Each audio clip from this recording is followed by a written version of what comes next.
The pursuit of perfection often prevents you from being satisfied with what is already good. There is no need to change anything if you are already satisfied with something. It is important to appreciate and enjoy what you have been given. Emma, however, has always strived to do better. She excelled in school and then went to the best university in her city. Like many others, she eventually got married and had a family. Life became mundane, but her ambition never waned. Emma constantly demanded more from her husband, Kevin. Even though he tried to please her, it seemed impossible. She complained and criticized him, comparing their possessions to those of the neighbors. Look at their car. It's better than ours.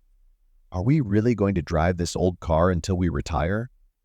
Kevin tried to reassure her. Emma, great things take time. Let me pay off our loans first, and then we can think about a new car. I promise.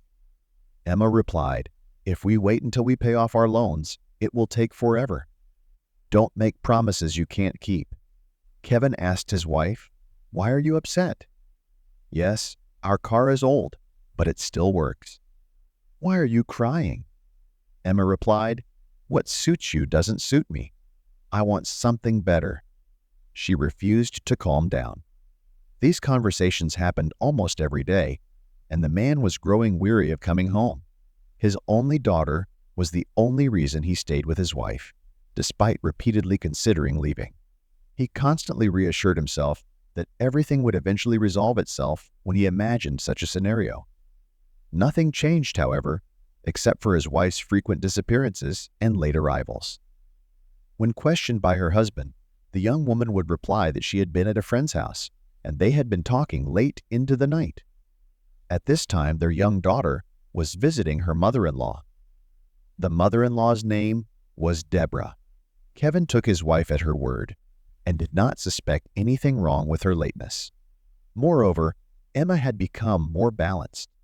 She no longer scolded her husband endlessly, and as a result, the house became quiet and peaceful. After a while, Kevin noticed that there were suddenly some expensive items in their home. It started with an expensive cell phone. Emma, where did that phone come from? Did you take out a loan? You already had a great phone, the man inquired. My old phone broke, and I borrowed money from a friend to buy this one. She said I could pay her back when I could. She didn't really need the money right now, the girl explained. I understand, but eventually you're going to have to give it back anyway, Kevin replied. Kevin, that's my problem. Don't worry about it, okay? Emma nonchalantly brushed off her husband's concern. She was acting strangely unconcerned. Something about her wasn't right, but Kevin couldn't yet figure out what it was. An expensive bag and perfume came next.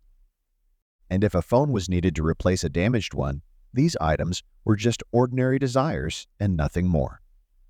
Kevin began to question his wife about the source of all this wealth, but she stubbornly defended herself and refused to answer his questions. She had a lover, Kevin realized. What friends, what loans? She came home late every night with a worried expression on her face and a detached look, as if lost in something. Someone must have entered her life, Kevin thought, and decided to follow his wife. The next day he left work early and drove to his wife's place of employment. He parked the car so she wouldn't notice and waited patiently. When his wife's workday came to an end, the young woman exited the building. Instead of heading to the bus stop, she hurried to an expensive car parked nearby, driven by a man she did not know, and got in. They kissed and drove off, Kevin following them. His face flushed with anger. Surely it's not a poor lover sitting behind the wheel of that car. And these money-hungry women. Love like that, there is no justice in this world, Kevin thought bitterly. I love her. I try to make her happy. And then another man comes along and turns her life into a fairy tale and mine into hell. Resentment overwhelmed his heart as he watched the car stop in front of the hotel. Emma and her companion disappeared inside. Kevin didn't wait for his wife to leave the hotel and drove home. Feeling empty in the apartment, Kevin warmed up dinner and sat down at the table and began to eat it without appetite. Realizing that he didn't feel like being alone, he decided to go to his mother-in-law's house to pick up his daughter and talk about his wife.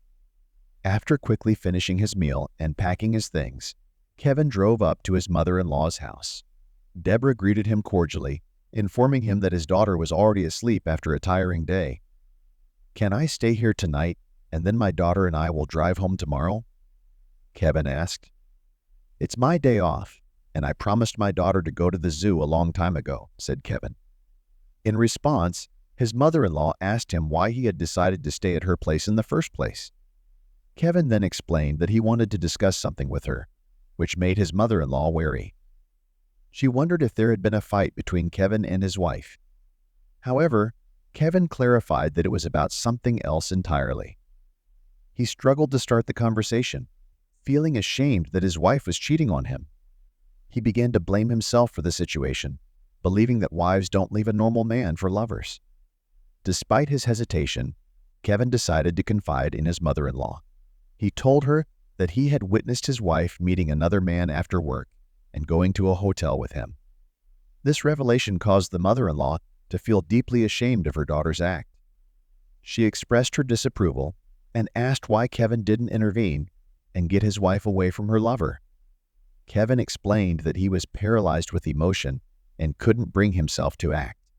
His mother-in-law urged him to fight for his happiness, emphasizing that his wife was being taken away before his eyes. She criticized his passivity. "You are sitting here crying like a girl while your wife is being fondled by someone else," the mother-in-law said. She looked at her hunched son-in-law and suddenly felt sorry for him. Placing her hand on the top of his head, she gently caressed him like a child. "It will be all right," she assured him. "She'll come to her senses and come back to you. You'll see. Kevin, you're a wonderful mankind, gentle and compassionate. I know how to recognize a good man when I see one, and I knew it from the moment I met you. However, you need to get tougher, more assertive. A woman appreciates being held firmly." My own mother-in-law stood beside me, radiating warmth and softness. She smelled the pleasant aroma of fresh-baked goods. Kevin suddenly craved a simple, comforting feminine touch. He put his arms around his mother-in-law, and she let out a quiet moan. "What are you doing, Kevin?" He pondered. "Are you seeking revenge on your wife?" The woman asked calmly, making no attempt to break free from her son-in-law's tight embrace. "I just crave warmth. He's been gone too long." "It has nothing to do with Emma," Kevin replied, pressing insistently against his mother-in-law's lips. She moaned softly, enjoying the sensation. The woman had long forgotten what it felt like to be embraced by a strong man, and now she felt a powerful rush of excitement and attraction to this young man, even though he was her daughter's husband. Sometimes, when desires align and opportunities arise, the impossible becomes a reality. At that moment, the mother-in-law and son-in-law disregarded the bonds of kinship, duty, obligation, and morality within the walls of the kitchen. All of these things were overshadowed when two people who longed for love merged together and made up for lost time with fervor.